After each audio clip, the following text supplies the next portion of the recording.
Hello students, today's topic is Introduction to Strain Gauge and Gauge Factor.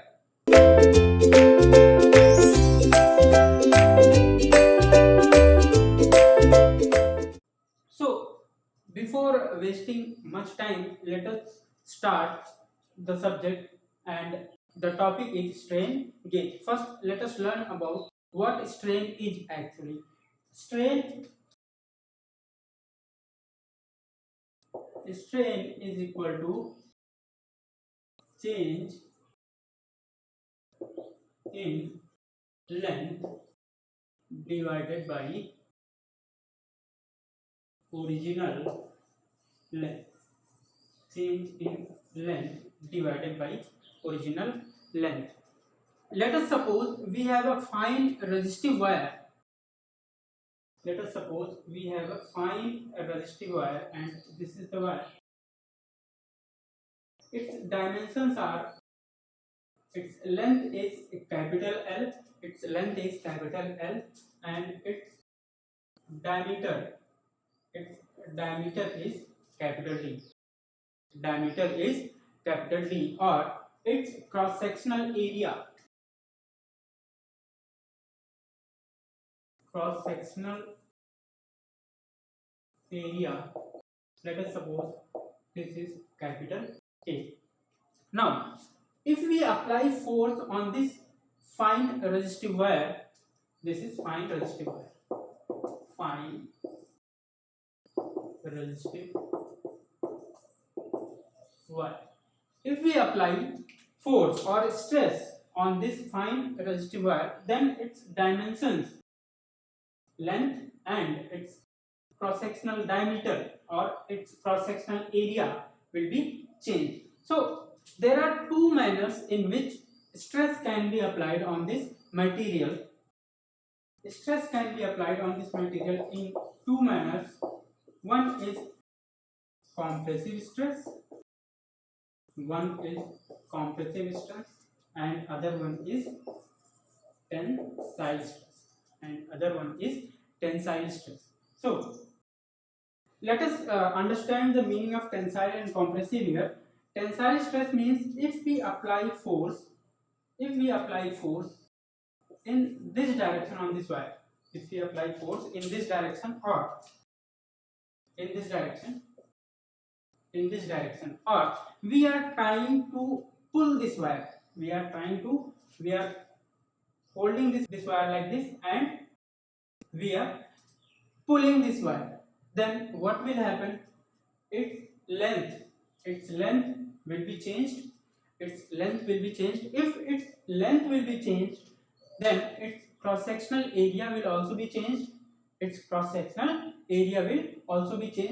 Or second manner is compressive stress. If we are applying compressive stress, or we are pushing this fine resistive wire, or applying force in this direction,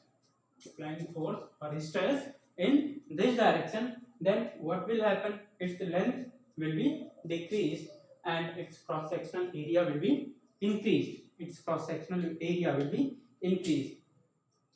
Let us suppose this is your fine resistive wire. This marker is your fine resistive wire. If we pull this marker, the cross-sectional area will be decreased, or we can say that the marker will be more thinner. It will become thinner, and the length of the marker, due to the tensile stress, the length of the marker will be increased. Now let us suppose a case if we are applying tensile stress on this material. Then the length of this wire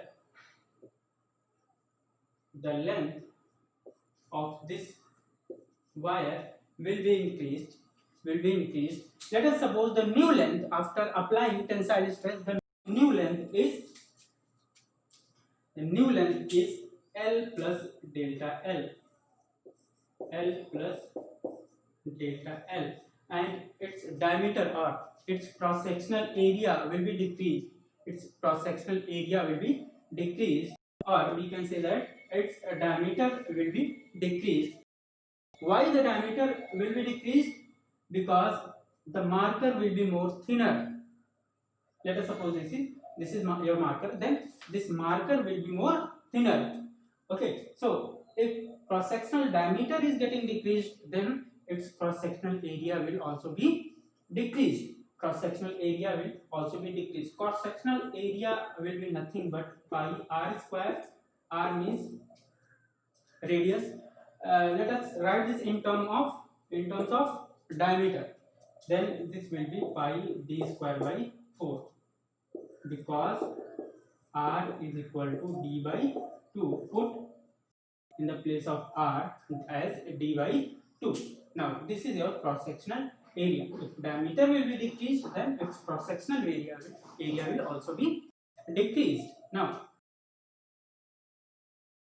what about its resistance? Capital R. We know that R is nothing but rho L by A. Rho L by A. If we apply tensile stress on this material, its length is getting increased. And its cross-sectional area is getting decreased. So its resistance will be increased. What are these terms? Rho is known as resistivity.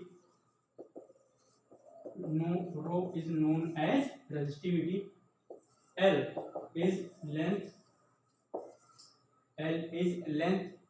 Capital A is cross-sectional area. So if we apply tensile stress on this fine resistive wire, then its resistance will be increased. Because of the application of stress, strain is getting produced in this fine resistive wire, and because of the strain, its resistance is getting changed. So we can say that change in strain infers to change in resistance. So strain gauge means a device which is used to measure strain produced in any object or material. Okay, so strain gauge, if we apply force or stress, displacement,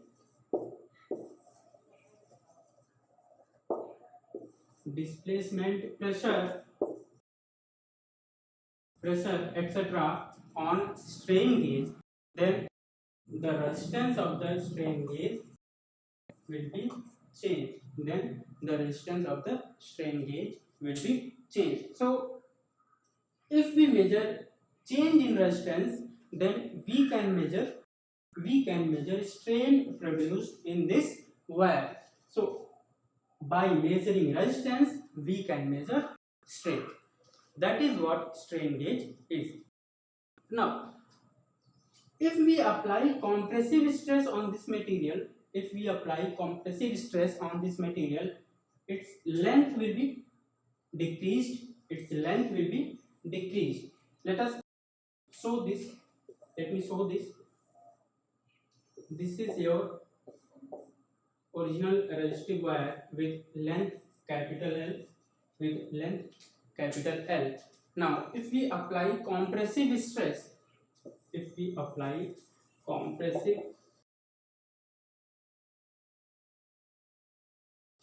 on this wire, then your wire will be like this. Now its cross-sectional area is getting increased. Original diameter is d, and after applying compressive stress, cross sectional diameter will be d plus delta d, and its length becomes L minus delta L, Now, after applying compressive stress, length is getting decreased and cross sectional area is getting increased. Cross sectional area is getting increased. So what will happen to R? We know that R is nothing but rho L by A. Length is getting decreased. And its cross sectional area is getting increased. What will happen to resistance? Its resistance will be decreased. So let us summarize the facts here. If we are applying tensile stress, then what is happening? Length is getting increased. If length is getting increased, cross sectional area is getting decreased. If cross sectional area is getting decreased, what is happening to resistance? Its resistance is getting increased. On the other hand, if we apply compressive stress,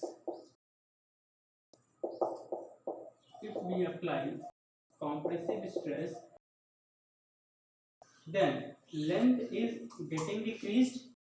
If length is getting decreased, its cross sectional area is getting increased. Then what is happening to the resistance? Its resistance is getting decreased. On the other hand, tensile stress means resistance is getting increased by an amount. Let us suppose delta R. Or if we are applying compressive stress, resistance is getting decreased by an amount delta R. So in a way, we can say that tensile stress is known as positive stress. And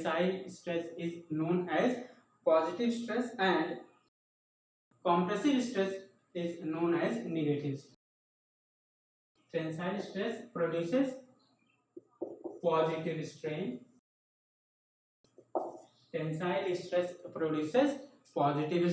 And compressive stress produces negative.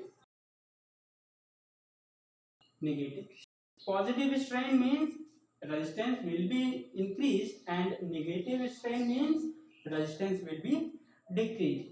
So this is very important, and it is used to determine where you can place the strain gauge to measure strain. Now let me come back to strain. What strain is? Strain is equal to change in length divided by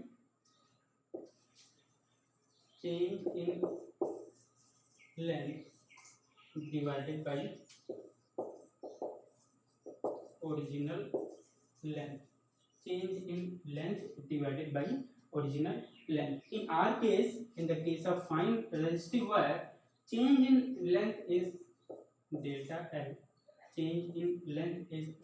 L. And original length was capital L. And strain is denoted by a notion that is epsilon. So epsilon is nothing but strain. Strain is equal to delta L by L, that is change in length divided by original length. So epsilon here is a unitless quantity. Strain is a unitless quantity. Okay. Now, when we will study the types of strain gauges, there will be a metallic strain gauge and semiconductor strain gauge. We will study later in this video series. In metal strain gauges,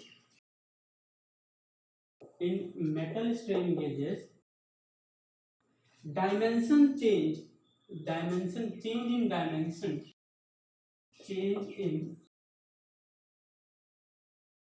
dimension means length and cross sectional area. Change in dimension, that is length and area, is dominated.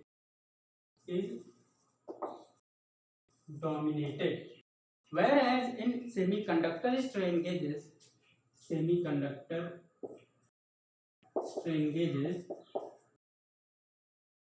change in rho means resistivity. Change in rho is dominated. This is very important point. Change in rho is dominated. So, if in a way, if we are applying tensile stress or compressive stress on strain gauge, then strain is getting produced. Due to the strain, its length and cross sectional area is getting changed, and that in turn changes the resistance of the wire. So we can say that due to change in length, let us suppose this is capital L, length is capital L. If change in length in the strain gauge, change in length produces change in resistance. Change in length produces change in resistance. So there is a term known as sensitivity.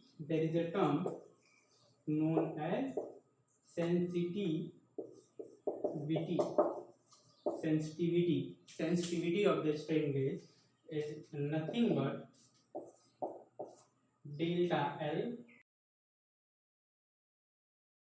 by L divided by delta R by R. And this sensitivity of strain gauge is nothing but gauge factor. This sensitivity of the strain gauge is nothing but gauge factor. So gauge factor is delta L by L divided by delta R by R, and delta L by L is nothing but unit change in length divided by unit change in resistance.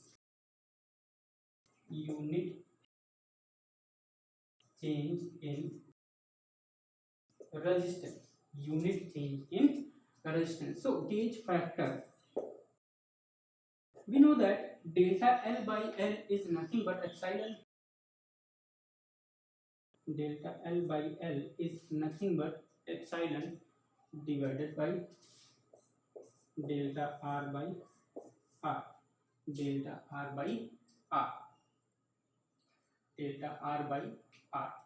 So sensitivity here is nothing but change in output, unit change in output divided by unit change in input. Output here is resistance.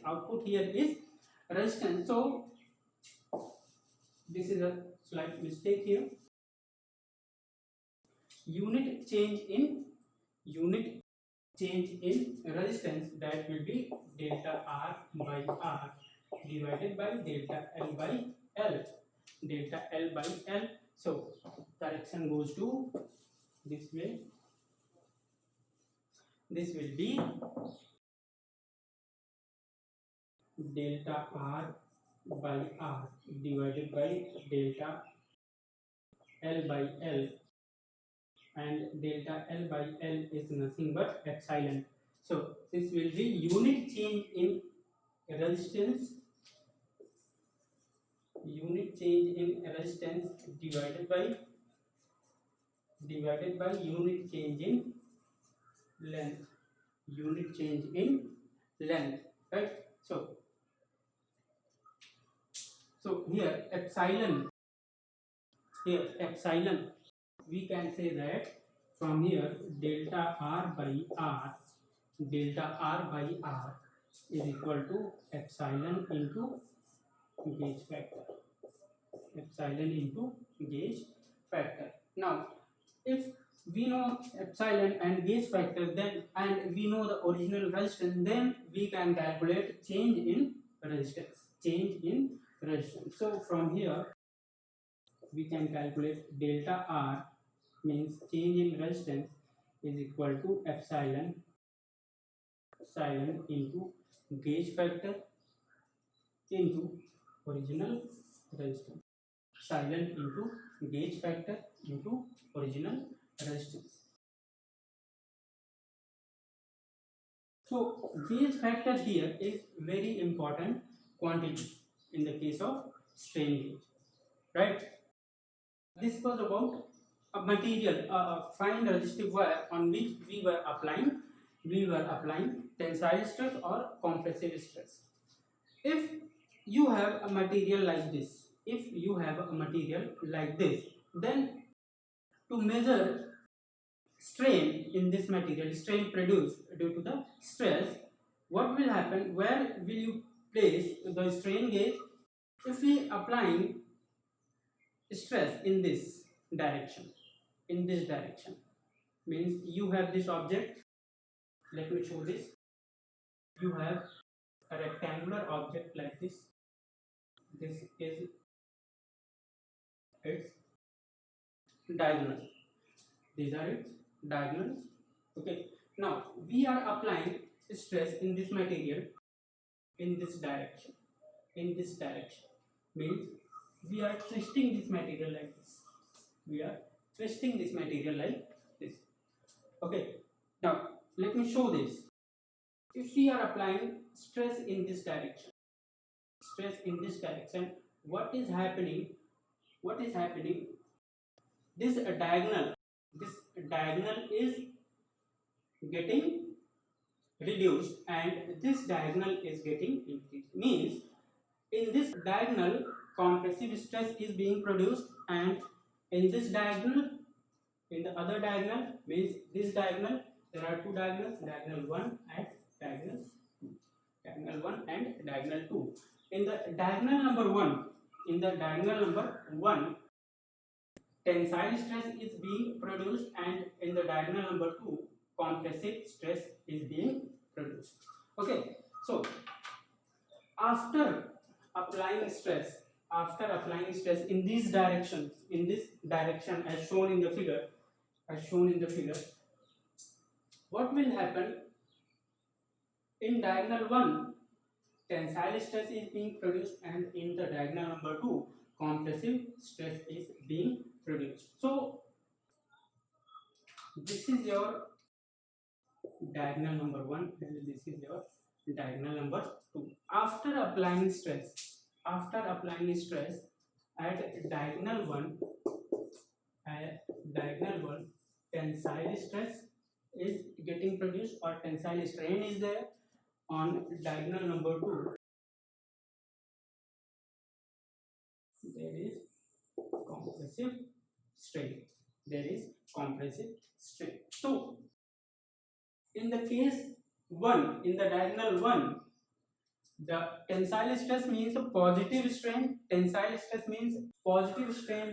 Positive strain means change in resistance will be positive. And in the case of second diagonal, compressive strain is getting produced. Then change in resistance will be negative. R minus delta R. So If we place two strain gauges in the direction of these diagonals, then we can easily measure strain produced in this object. Strain produced in this object. On the other hand,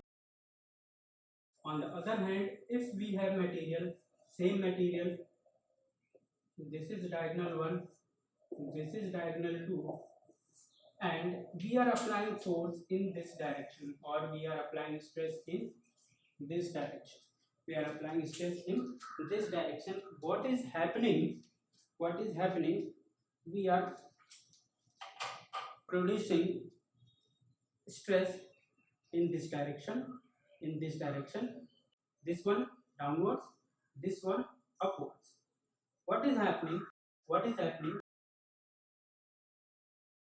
What is happening to diagonal 1?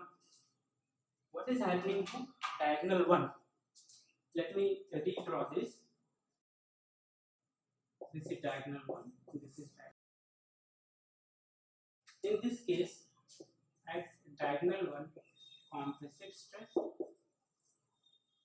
compressive strain is getting produced. On diagonal 2, tensile strain is getting produced. So, if we place strain gauges in the direction of diagonal 1 and diagonal 2, and we measure change in resistance in these directions, then we can easily measure strain produced in this particular object. So this is all about introduction part of the strain gauge. In the next video, we'll discuss derivation of the gauge factor. How will we derive gauge factor? So in this topic, we'll learn how to derive gauge factor. So here we are taking that resistive wire, and we are applying stress on this material, and the stress is tensile. Due to the tensile stress, its length is getting increased by an amount delta L, and its cross sectional area is getting reduced. Let us write the parameter here. Length of this wire is capital L. Original length of the wire is capital L. Its cross sectional area, or simply let us write area, is A. Its resistivity is rho, and its original resistance is capital R. And its diameter is capital D. Diameter of this wire is capital D. After applying tensile stress, its diameter is getting reduced and its cross sectional area is getting reduced by an amount. What is that amount? We'll determine later. Okay, so area, we can write area in terms of diameter or in terms of radius. Area is nothing but pi r square, and r is equal to d by 2. Let us put the value of r is equal to d by 2. The area will be pi d square by 4. This is your area. Now, to start with, we know the formula of resistance, that is R is equal to rho L by A. We are applying stress on this material, so let us differentiate this equation with respect to S. S means stress here. S means we are differentiating equation number 1 with respect to stress. Okay. So dr by ds will be what? Here you have three quantities: resistivity, length, and cross sectional area. And these three quantities are getting altered, or these three quantities are variable. We know that length and area are getting changed and resistivity is also getting changed irrespective of the material. If this is metal, if this material is metal, then change in rho is negligible. Change in rho is negligible. And if this material is semiconductor, this material is semiconductor, then change in rho, change in rho is significant. We have to consider the change in rho. Okay. Now, if we are differentiating equation number 1 with respect to S dr by ds, and at a time we are considering one unit as variable, one variable as changing variable, other two variables let us suppose constant. So in this, let us first consider L and A constant and let us vary rho. Then L by O, L by A d rho by ds, L by A d rho by ds plus. Now let us vary L and consider rho by A constant, rho and A constant, then it will be rho by A dl by ds, dl by ds plus. Let us consider rho and L constant and vary capital A, very capital A. Then this will be rho L, and we are differentiating 1 by A with respect to A, with respect to S, sorry, then it will be minus 1 by A square dA by ds, dA by ds. I hope till here everything is crystal clear. dr by ds, dr by ds is equal to, let us represent L by A in terms of resistance, L by A in terms of resistance. So from equation 1, L by A will be equal to R by A, L by A will be equal to R by rho, pardon me. From equation 1, L by A will be equal to R by rho. Okay, so this will be R by rho, d rho by ds. Similarly, let us represent rho by A in terms of resistance, and rho by A will be equal to R by L. So this will be equal to capital R by capital L, capital R by capital L, dl by ds, dl by ds plus, and this one is minus, so minus. From here, rho L by A is nothing but capital R. Rho L by A is nothing. Take 1A from this square, so it will be rho L by A into A in the denominator. So it will be equal to minus R by A dA by ds minus R by A dA by ds. Second step is clear. Divide the whole equation number 2. Let us suppose this is equation number 2. Divide the whole equation with R. So it will be 1 by R dr by ds plus is equal to 1 by rho d rho by ds plus 1 by L dl by ds minus 1 by A dA by d, dA by d. This is third step. Now let us suppose this is equation number 3. This is equation number 3. We know that A is nothing but pi d square by 4. A is nothing but A is equal to pi d square by 4. and dA by ds, what will be dA by ds? Here we are simply trying to put this expression as a function of capital D. We are trying to change this expression in terms of capital D, diameter, capital D. So d by ds of pi d square by 4, pi d square by 4.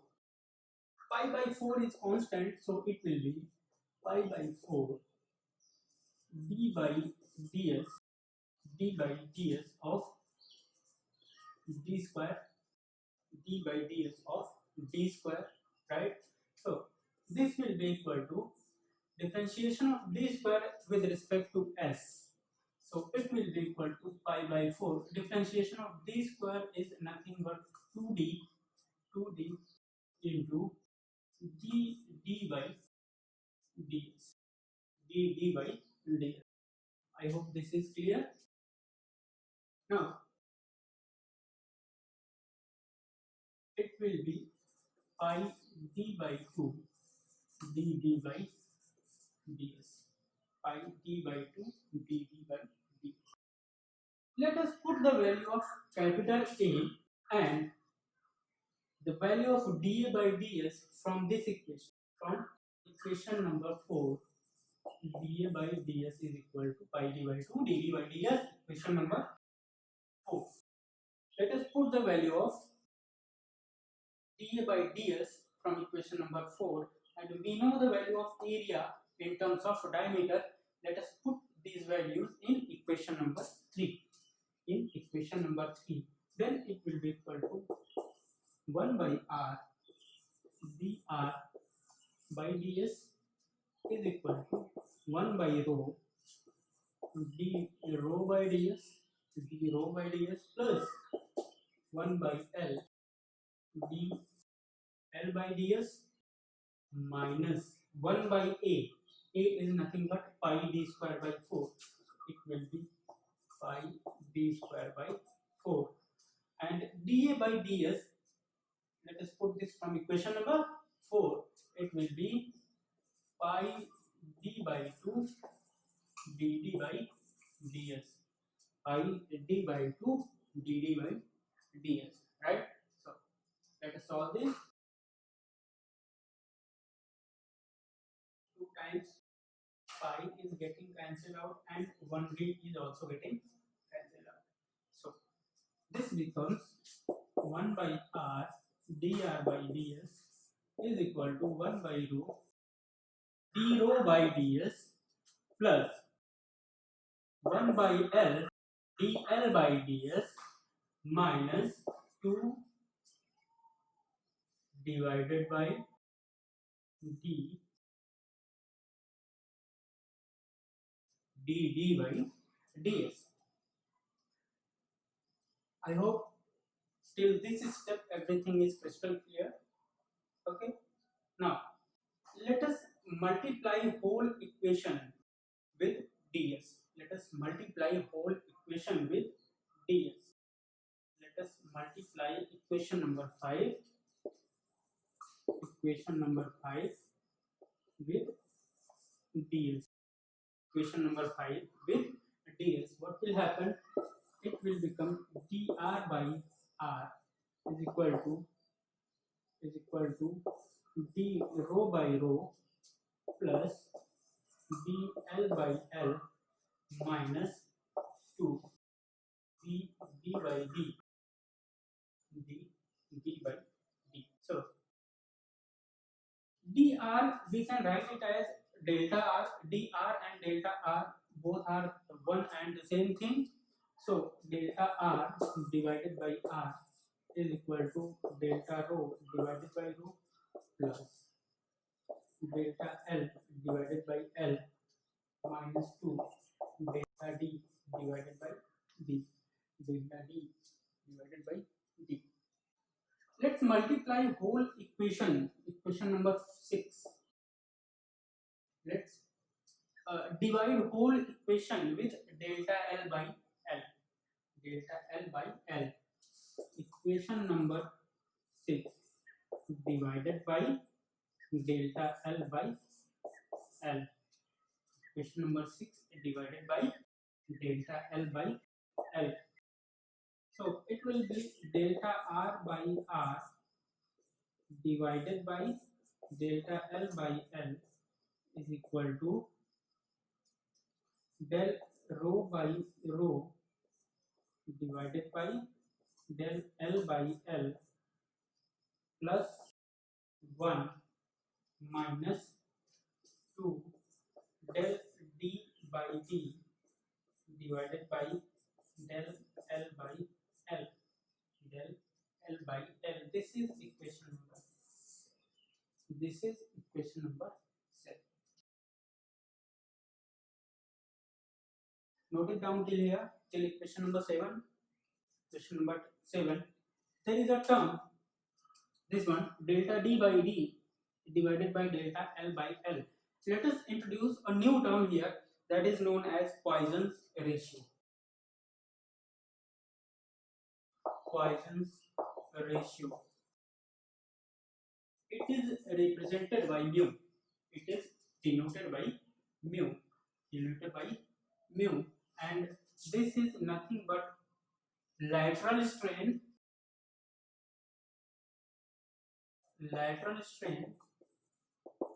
divided by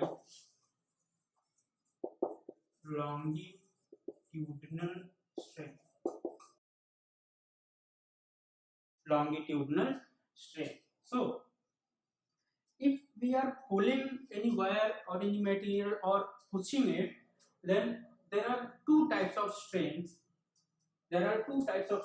One is along the diameter, and other one is along the length. So longitudinal strain is the strain which is produced along the length, and lateral strain is the strain which is produced along the diameter. Strain produced in this direction, in the direction of the diameter, is lateral strain, and strain produced in this direction is nothing but longitudinal strain. So minus lateral strain is nothing but del D by D, change in length divided by original length, change in diameter divided by original diameter, right? And longitudinal strain is nothing but change in length divided by original length. Change in length divided by original length. Now, in the case of tensile strain, a minus sign is here. Because change in longitudinal strain will be greater than change in lateral strain. Change in longitudinal strain will be greater than change in lateral strain, right? So that's why the minus sign here. Now, put the value of mu in equation number 7. Put the value of mu in equation number 7. Mu in equation 7. Put the value of mu in equation 7. So now see this equation, delta R by R divided by delta L by L. This is nothing but your gauge factor, right? So gauge factor is equal to, let us write this term first, 1 plus, now write this term, minus 2 del D by D divided by del L by L. This term is nothing but mu, and with 2. So it will be positive 2 mu plus delta rho by rho divided by delta L by L. Delta L by L. Right? This is your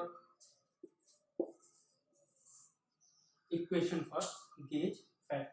This is equation. This is your equation for gauge factor. And the derivation of this equation is very important. Derivation of this equation is very important. Mu here is Poisson's ratio. Poisson's ratio is what? Minus of lateral strain divided by longitudinal strain. Right. So, in case of metals, for metals, for metals, I already told you about the change in resistivity. About the change in resistivity. For metals, change in resistivity is negligible. Change in resistivity is negligible means del rho by rho is very less, approximately zero. Approximately zero. So Gauss factor, gauge factor, somebody reads it Gauss factor or somebody reads it gauge factor. So this is just pronunciation. Gauge factor is nothing but 1 plus 2 mu. 1 plus 2 mu, and this is for metals. This is for metals. Most of the metals have mu as mu in between 0 and 0.5. Mu in between 0 and 0.5. Most metals have mu in between 0 and 0.5. 0 and 0.5. So maximum value of mu here is 0.5. Where? In the case of metals. In the case of metals. So maximum gauge factor for metals is 1 plus 2 into 0.5 equal to 2 is equal to in the case of metals. In the case of metals, gauge factor is also known as sensitivity. Gauge factor is also known as sensitivity. So in the case of metallic strain gauges, gauge factor or sensitivity is very low. Sensitivity is very low. Since if sensitivity is very low, then metallic strain gauges cannot be used for low strain measurements.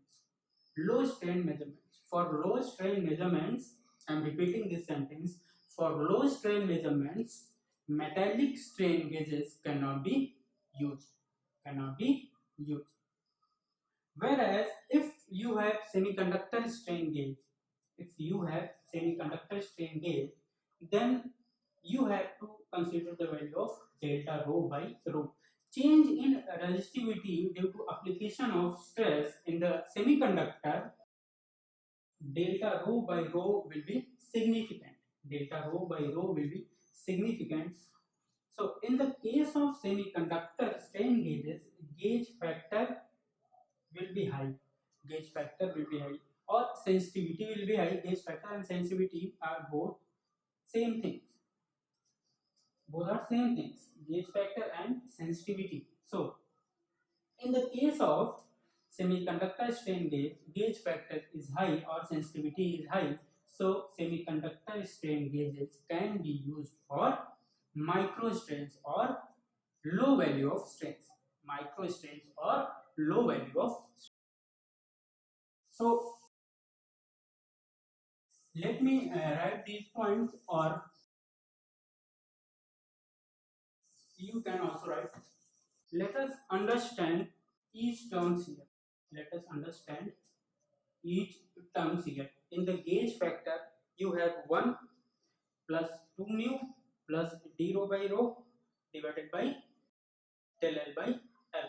So 1 here is because of change in length. 1 here is because of change in length, and mu here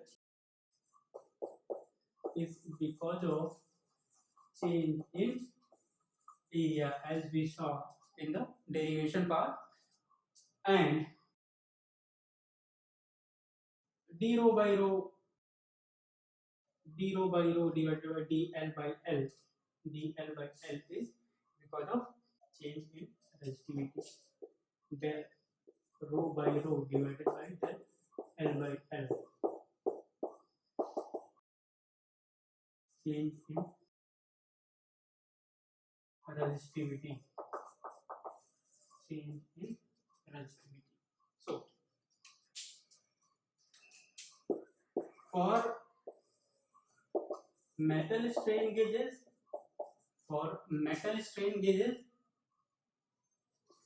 gauge factor is low. Gauge factor is low.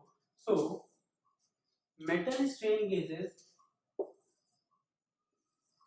can be used for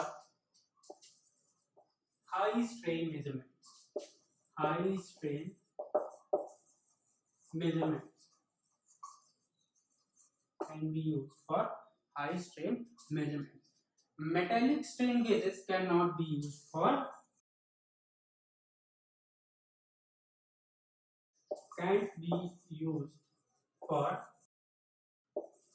micro strains. Cannot be used for micro strains means very low level of strains, very low value of strain measurement. Metallic strain gauges cannot be used. Metallic strain gauges cannot be used. For semiconductor strain gauges, for semiconductor strain gauges, for semiconductor strain gauges, gauge factor is very high. Gauge factor is very high. If gauge factor is very high, then it can be used for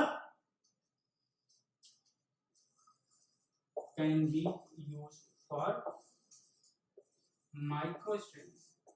Can be used for micro strains, and it cannot be used for high value of strain measurement. Cannot be used for high strain measurement. Let me write this. Can be used for high strain measurements. Cannot be used for high strain measurements, right? So this was your derivation part of gauge factor. The next topic will continue later in this session. So this topic, gauge factor topic, is very important, and this derivation is also very important. Okay, so thank you.